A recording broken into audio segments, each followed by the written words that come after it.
Ha quedado atrás un año marcado por los cierres y las crisis por la pandemia, los miedos y las protestas contra las vacunas, y por delante una Europa que desea figurar más en la escena mundial, pero que está dividida por sus conflictos internos. Veamos ahora lo que puede traer el año 2022. Los expertos están de acuerdo, la COVID-19 no desaparecerá en 2022, pero las variantes son cada vez menos agresivas, la campaña de vacunación está avanzando y las nuevas píldoras contra el virus son un rayo de esperanza. Los gobiernos europeos ya están haciendo pedidos. Emmanuel Macron tiene que pensar en las elecciones presidenciales, pero Francia también asume la presidencia del Consejo de la UE. En la agenda, normas fiscales, pacto de estabilidad, reformas de Schengen, migración y Estado de Derecho.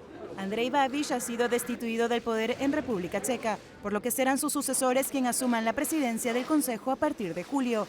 El grupo de países centroeuropeos del Visegrado está cambiando, con un gobierno firmemente proeuropeo en Praga.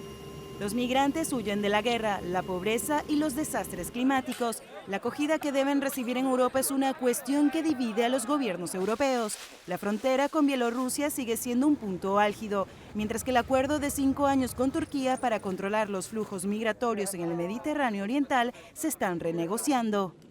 Y Portugal celebra elecciones parlamentarias después de que el gobierno socialista minoritario de António Costa se convirtiera en el primero de la era moderna en perder una votación presupuestaria. Se espera que el partido de extrema derecha, Chega, avance. El favorito para las elecciones presidenciales francesas de abril es el actual presidente Emmanuel Macron, pero se enfrenta a una serie de aspirantes, entre ellos la conservadora Valérie Pécresse y 2 candidatos de extrema derecha, Marine Le Pen y Éric Zemmour. Los húngaros decidirán si quieren renovar el mandato del partido Fidesz de Víctor Orbán, pero se enfrenta a un duro desafío. 6 partidos de la oposición se unen contra él bajo el lema Movimiento por una Hungría de Todos. La agenda económica estará dominada por las consecuencias de la pandemia y el gasto masivo emprendido por las autoridades públicas para mitigar su impacto. Es probable que las últimas variantes retrasen la recuperación, pero la liberación de la demanda reprimida podría generar un efecto primavera.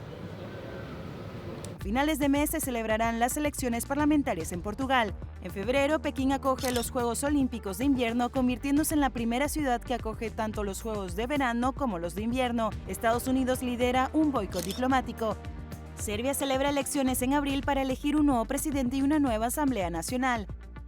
Las elecciones presidenciales de Francia se celebrarán en 2 vueltas, los días 10 y 24 de este mes. Y las elecciones parlamentarias húngaras se celebrarán probablemente en abril. Mayo es la fecha límite. Turín acogerá el Festival de Eurovisión en mayo tras el triunfo de Måneskin en Rotterdam. Y se cumplen 70 años del reinado de Isabel II. Las celebraciones del jubileo de platino serán en junio. El Foro Económico Mundial aplazó su reunión anual en Davos debido a la Omicron. El evento está previsto para enero de este año.